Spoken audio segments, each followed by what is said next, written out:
Hey guys, how you doing? Well, I'm doing okay.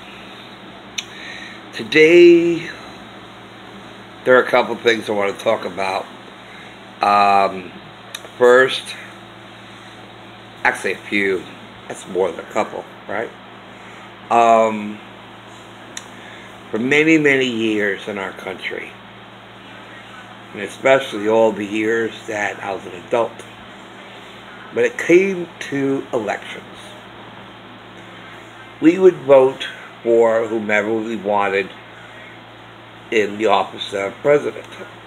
Very much so that when you apply for a job, the interviewer interviews, see what the prospective applicant is all about, what he's going to do for you, how he's going to benefit your business, and you make a choice. You vote either this applicant or that applicant.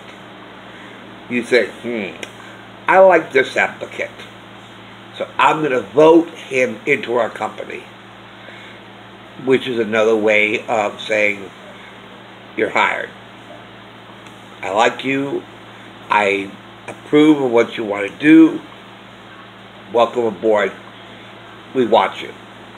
Now, president elections are no different, because each candidate is a job applicant. That person wants the job as president or Congress, right? You vote for the person in Congress. I received so many flyers around election time, especially, well, I don't know about the primaries, but especially for governor and so forth.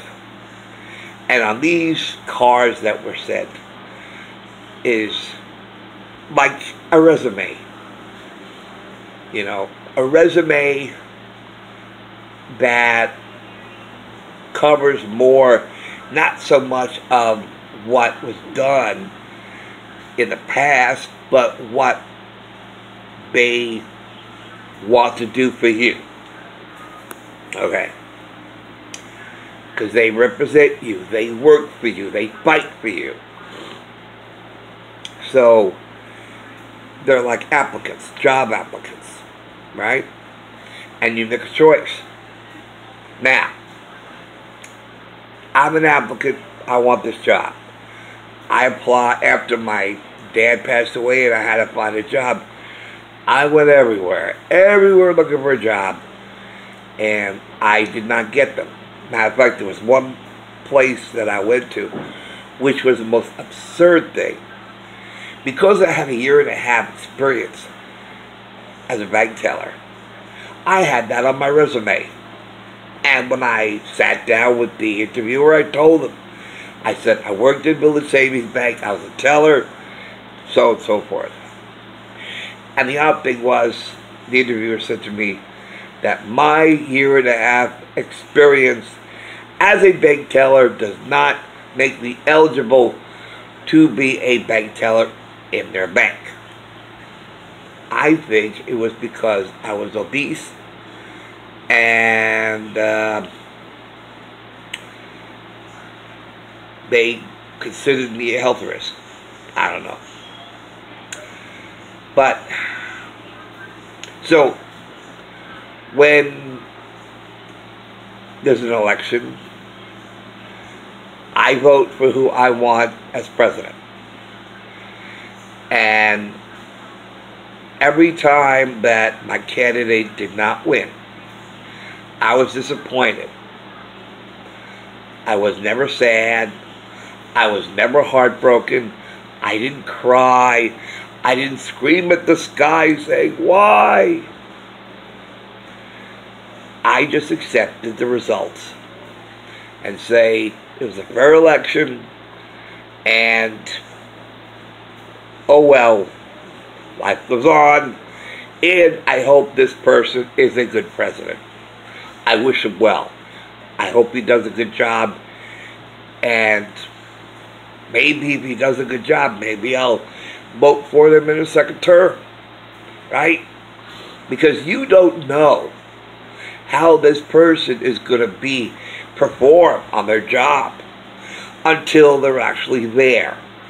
There have been so many panicky speculations about President Trump. And then when all of their panicky possibilities never happened, and now we see evidence of what he's going to do, and people are like saying, hey, I like this guy.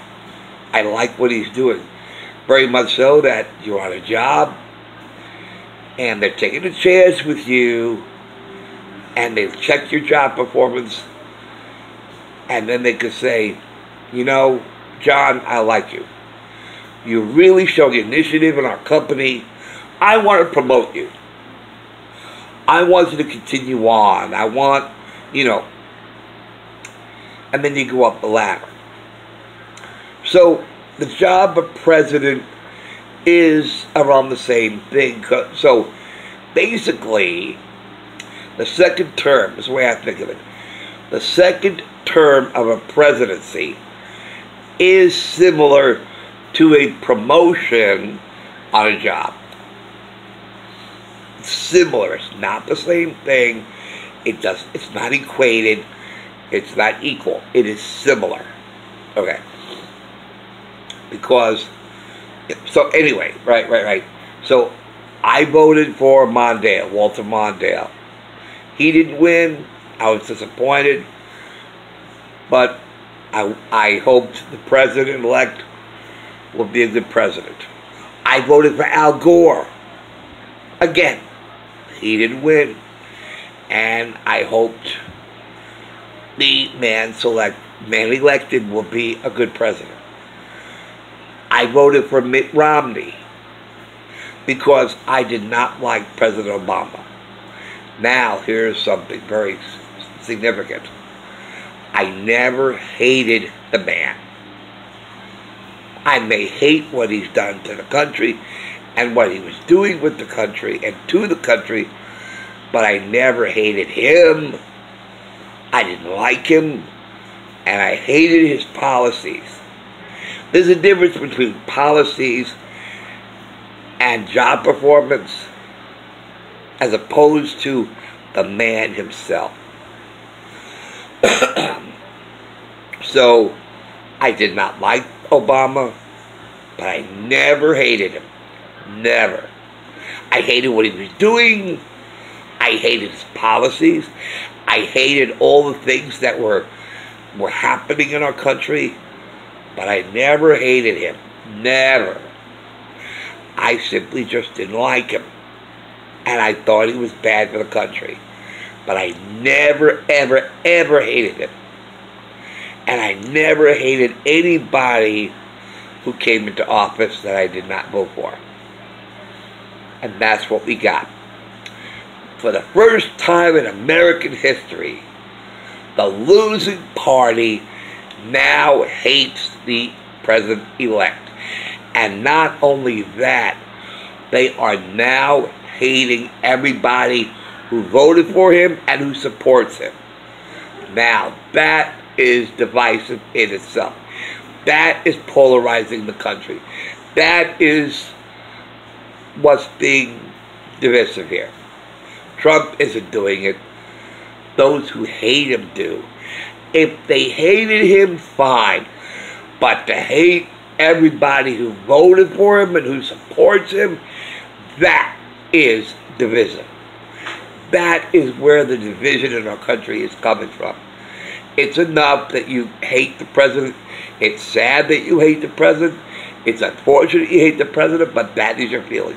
But to hate your neighbors who voted for him and who support him and who are conservative, and you hate them so much that you demonize them, you attack them, you harass them, you intimidate them. That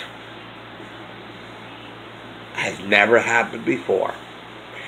That is what's dividing the country, not President Trump. Now, everything they tried to get him out of office has failed. The Russian collusion delusion failed. The Mueller report failed. Mueller's testimony failed. The obstruction of justice charge failed. And the impeachment attempt failed. So what's left? Now they're going to play dirty. Now they're going to play dirty and call him every name, and not only him,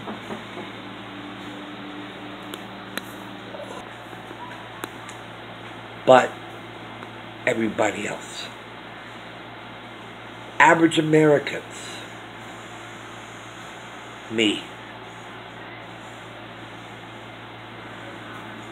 I believe the same color blood as the other side does.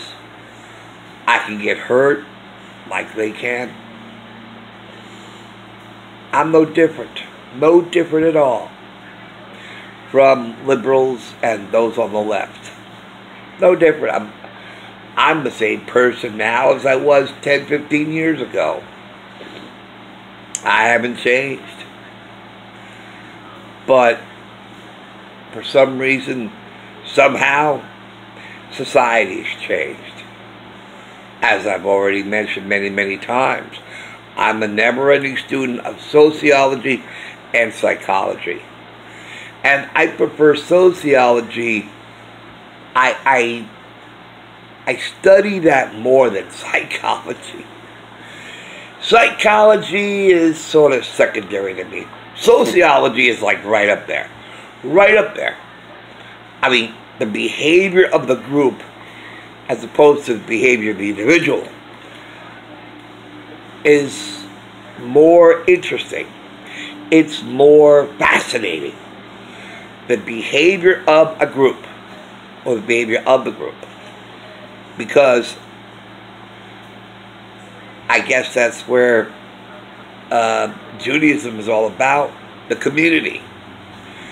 Because Judaism and Jewish tradition is near and dear to my heart, and I embrace it wholeheartedly, and I feel like so much a part of it. And the Jewish tradition is all about community. It's all about community, how we behave and treat others. And that is the key. How we treat other people. What is hateful to you, do not do to somebody else. That is the core of Jewish values. What is hateful to you, do not do to somebody else. So yeah, that is psychology, human behavior, behavior of the individual. But everything you do has an impact on your world around you, around society. The choices you make affect others. Okay? I remember the film Marijuana with Sonny Bono, and one of the kids who was getting arrested said, there's nothing wrong with what I do to my body. And the factual response to that is, that would be true if you were the only person affected by what you do. And the same thing with driving. I'm going to drive however I want to drive. Yeah, but you share the road with other drivers. So you have to respect them as they would respect you, because they're feeling the same way that you do. Each one of them is feeling the same way you do. They are part of the community of motorists. So there is more sociology. There is more group than there is individual. Because the individual is part of the group. Like what I told you before about sets, set A and set B. That there are some elements of set A that is not in set B. There's also a set that doesn't have anything at all. That's called a null set. Okay? So, and that's part of math that I remember vividly and makes a lot of sense to me. And if there's some elements in set A that is also in set B, that is a subset of sets A and B. And that would be determined as union set, I don't know, I forget how they said it. A union B. That's it. A union B is the subset. Okay? So, conservatives have their viewpoint, set A. Liberals have their viewpoints, set B. Now, there are elements that are equal to both. We are alive, we work, we play, we talk, we laugh, we're people. We have children, we have parents. Actually, I think there's a bigger subset between sets A and B than there are the individual sets themselves. So A union B is a huge subset of sets A and B. Okay. So again, sociology is a bigger deal to me than psychology. And because human behavior affects others. So, everything fails. So now they're going to attack Trump and supporters by the most vicious name-calling. And I knew nothing of this until I started watching the news and certain YouTubers who watch this crap so I don't have to. And so it started out with racist. Okay. I'm racist? Hell no. President Trump? Nope. If he were racist, he would not be excited that unemployment for people of color and other minorities are at their lowest levels. That's not the behavior of the racists at all. Then they called them sexist. Xenophobe. Xenophobe, which is a fear of strangers, which we all are. We're all xenophobes until we get to meet somebody and we get to know them, and then they're no longer a stranger. We know them. They could be a friend, they could be an acquaintance, they could be a coworker, but we know something of them. They're not total strangers. So we are all xenophobes. I used to think that xenophobe meant being foreigners, which I originally thought, now that's odd, because he's always going to other countries, and he praises other people of other cultures. So he couldn't be fearful of foreigners until I looked at the word again and I realized it meant strangers. Now the huge caravan that comes in, they're all strangers because we do not know who they are. So, and when a young woman, after breaking up with a boyfriend, especially goes online and looking for love, she is a xenophobe until she gets to know him. So, xenophobe is a completely harmless and empty label, because we're all xenophobes. Islamophobe, well, after 9/11. But you see, Islam, they're the ones chanting death to America. And Iranians are saying that, and what has ISIS, which is purely Islamic, what did they do to 2 journalists live on the air?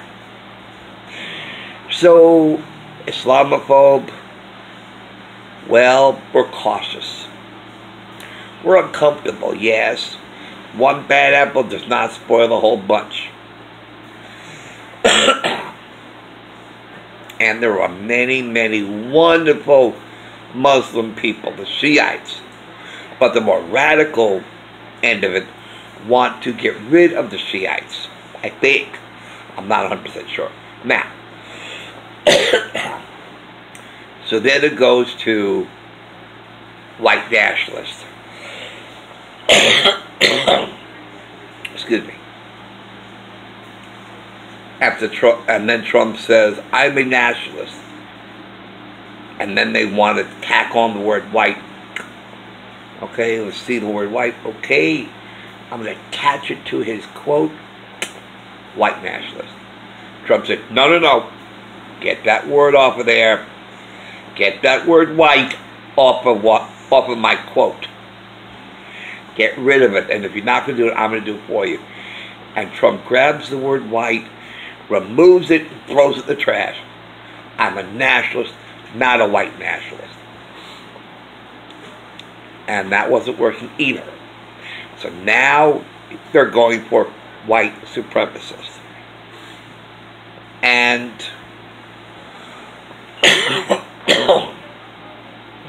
I said, okay, so Candace Owens, a woman of color, is a white supremacist.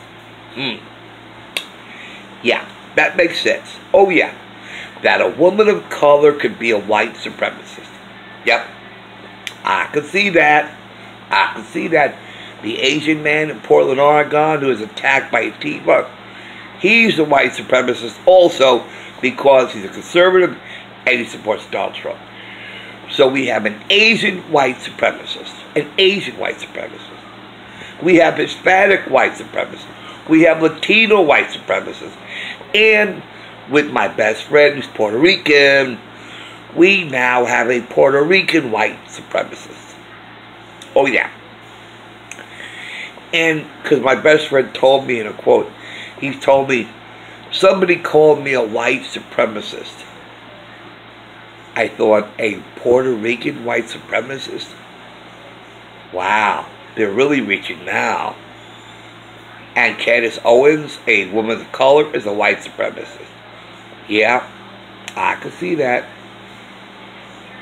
But then it dawned on me, I remember everybody calling people of color as African Americans, which I hated that term. I hated the term African Americans for two reasons. Number one, oh no, that wasn't the reason. That's the reason for something else. Okay. White, I'm sorry. I forgot what I said.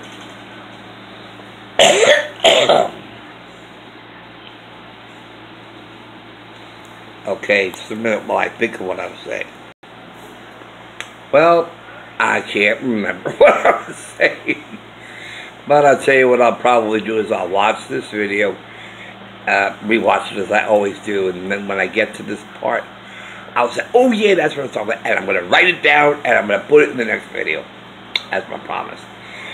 So,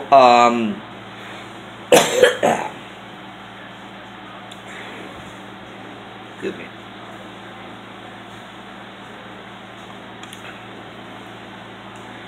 So, okay. Now,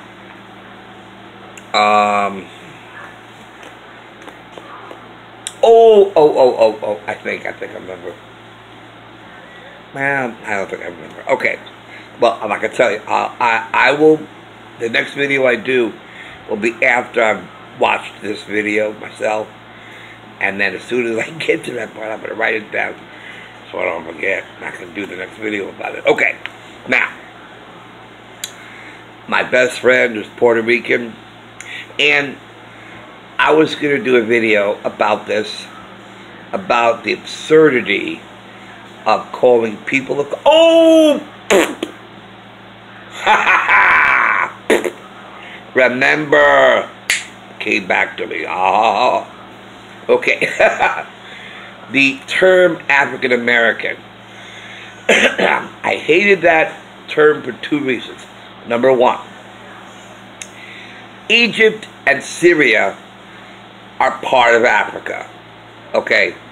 And Egyptians and Syrians and everybody around the Sahara Desert do not look like African Americans, okay?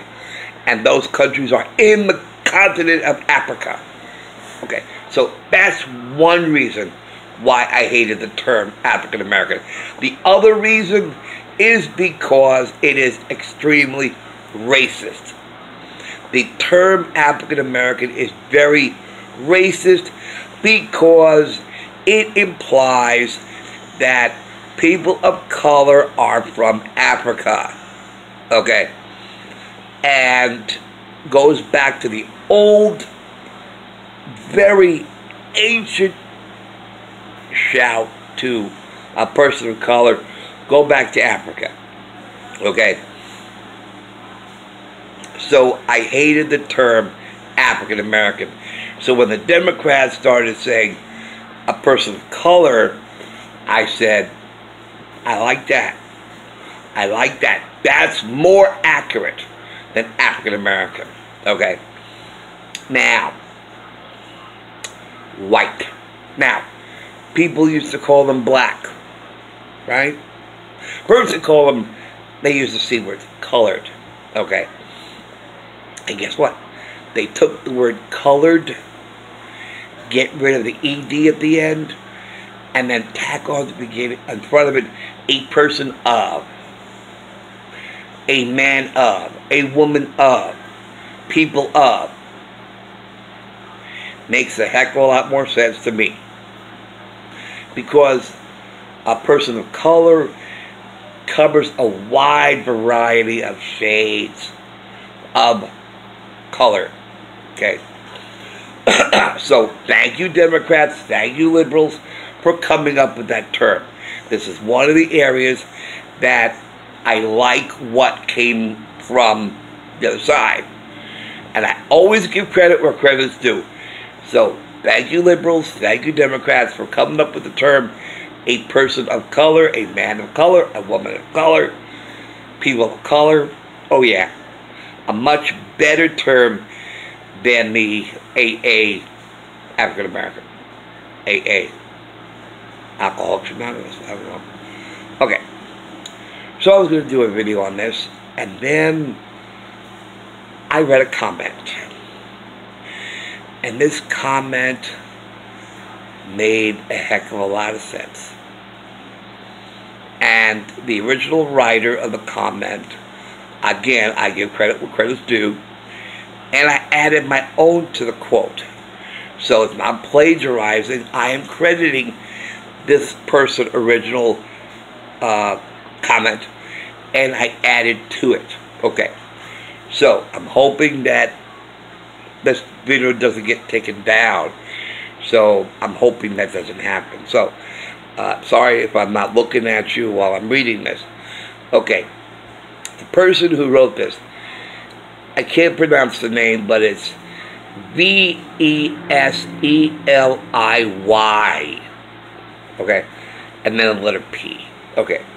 This person's, and again, like I said, I added to it too. Okay. First, the Democrats made the term deplorable a compliment. Now they have made the terms Nazi, racist, sexist, white nationalist, and white supremacist a compliment also. It is incredible.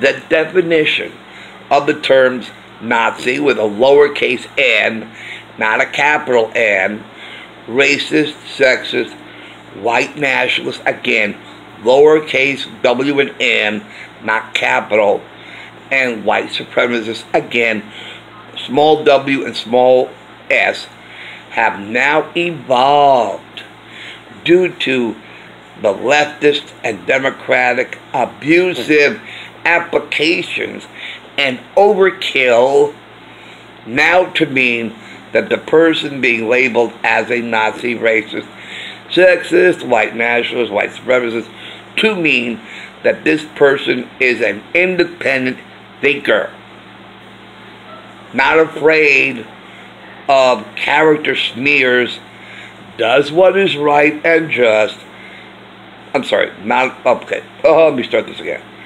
To mean that this person is an independent thinker, not afraid of character smears, does what is right and just, despite any backlash from the ignorant groupthink mob. Basically, the terms Nazi with a small n, racist, sexist, white nationalist, small w and small n, and white supremacist, small w and small s, have become a compliment and a badge of honor, as the term deplorable has become. In a world where the Nazi, racist, sexist, white nationalist, and white supremacist cards are overplayed ad nauseum by the delusional left. These terms are the terms of compliments and badges of honor, proudly standing with a complimentary and positive and fair-minded term, deplorable. Please remember to thank the conceited and delusional left for this. So, now, a person of color can be a white supremacist, can be a white nationalist, because that's synonymous with deplorable. They're simply empty words. And there's something else too. We're now calling people of color, people of color. So if they're no longer black, then we're no longer white. And we really aren't white.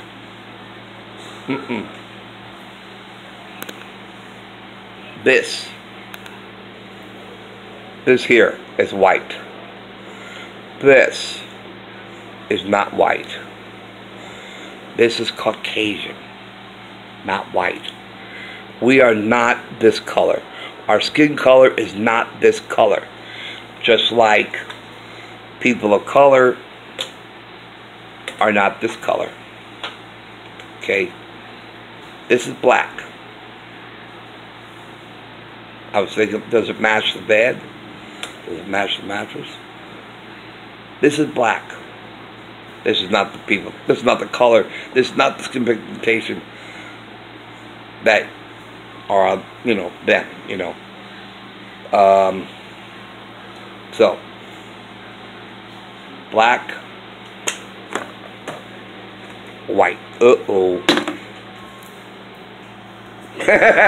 Sorry about that. I gotta be careful with what I do here. Man, I could do something I don't mean to do. So anyway, we're Caucasians. We're not white.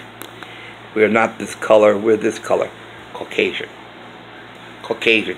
And because we are not white, we are Caucasian, then snow cannot be racist. Milk cannot be racist. Okay? 1600 Pennsylvania Avenue is not racist.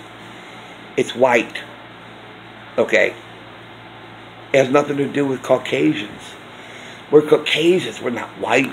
We're not this color any more than people of color are this color. Black and white. A piece of paper and a TV that's turned off. Right? People of color, Caucasians. This is white. This is Caucasian. So, white nationalists and white supremacists are not racist terms at all. Not at all. They're just empty words. White nationalists. White social supremacists. Really? So this is superior to what? This shade, this color, this... Yeah, this is white. So this is superior to what? It's a color, it's a shade. Then you might as well call snow superior. Snow, and milk. Milk is superior to chocolate milk. Come on. I think we're getting a little weird here.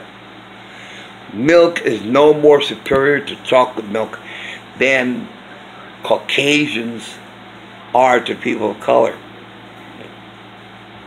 because that's what it really would be if that's what you were talking about. But if you're talking about white,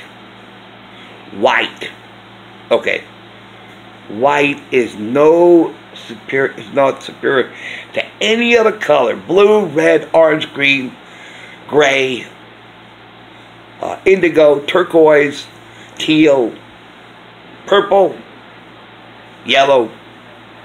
White is no different, not superior to any other colors in the spectrum. None at all. So white supremacy and white nationalism, just empty words. Now, the next thing I want to talk about. So, the next time you hear somebody being called a white supremacist, just laugh and say, I'm not white, I'm Caucasian. And I don't believe one shade is superior to any other shades. White is not superior to gray. White is not superior to black. Matter of fact, you could have a white car. White cars are pretty good in the summer and in Florida because white cars reflect the heat from the sun's rays. So when you park your car and you have a white car and it's 70, 80 degrees out, you will not be sitting on a hot seat when you sit down in the car. Okay. Because white reflects the sun's heat. Black, on the other hand, absorbs the sun's heat. So if you have a black car and you sit it out in the hot sun, be careful when you touch it because it's going to be hot. Because black absorbs the sun's heat. White reflects it. So, if you live in Florida, or Texas, or Arizona, do you want a black car or a white car? Most likely you want a white car. So that's the only area where white is better, not superior. So, but if you live like in Alaska, hey, you can have a black car, a blue car, green car, metallic, silver, gold, bronze, because there's no real heat coming from the sun to absorb it.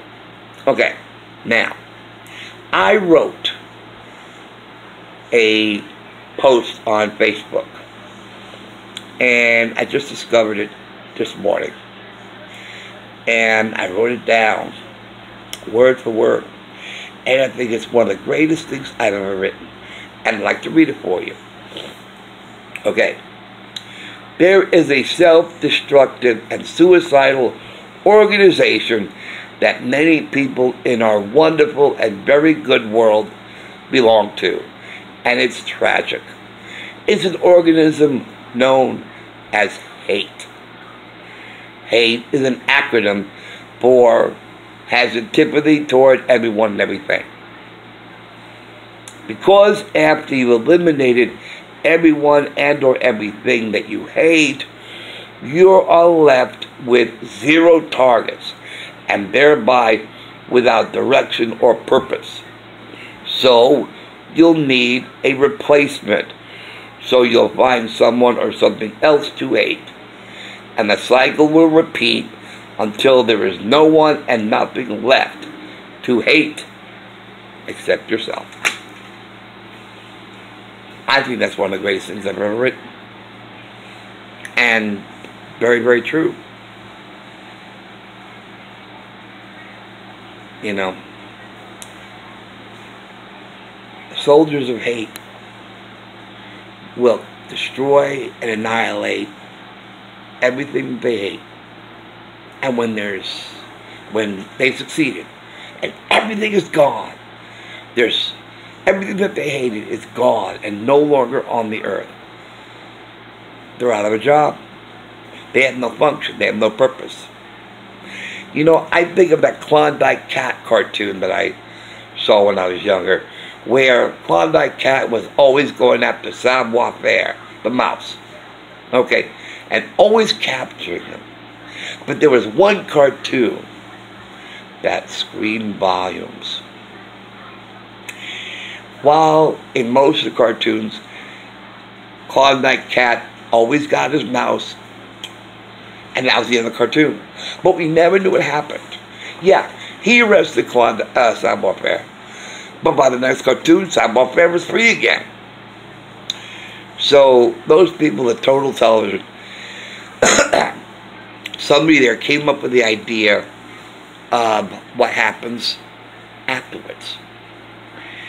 And so the cartoon starts with Klondike Cat capturing Savoir Faire and putting him in jail. And then just as Klondike Cat was leaving, Savoir Faire looked out between the bars, and Savoir Faire said, "Okay, now who are you going to chase? Who are you going to arrest and capture now?" And Klondike said, "Well, I'll go after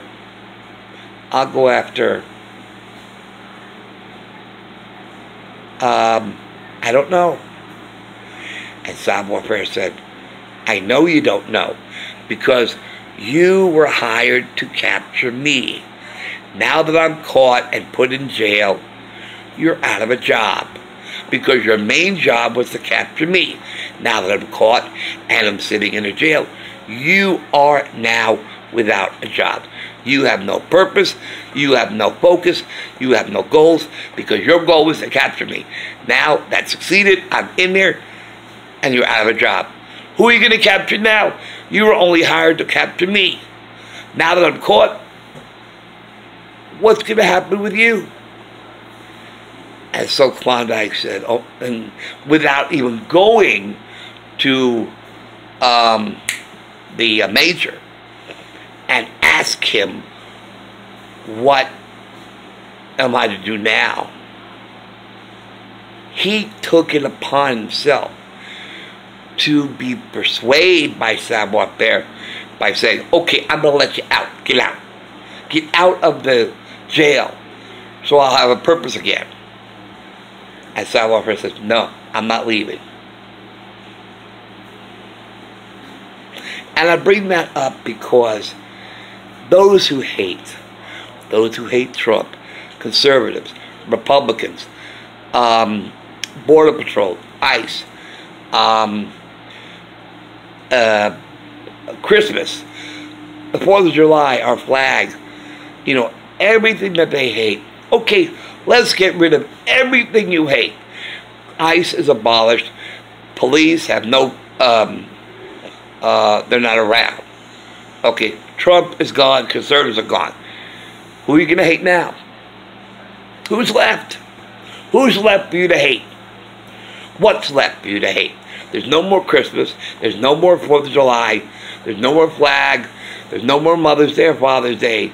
Everybody is talking in gender language. So now you're all a very happy society, right? Wrong. Because it was the hate that drove them. It was the hate that fueled them. It was the hate that gave them purpose. But when everything you hate is gone, and there's nothing more to hate, you are without purpose. So it's like Ahab, Captain Ahab and Moby Dick. That obsession of going after the whale. Once the whale's caught,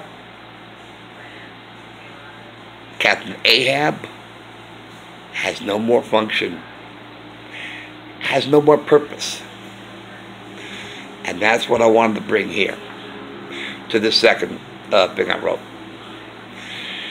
So, this will be food for thought. And the left tried so many times to attack our president, and we see through it. It is so painfully obvious. It's so sad you don't see it. Because now you've just called attention to yourself.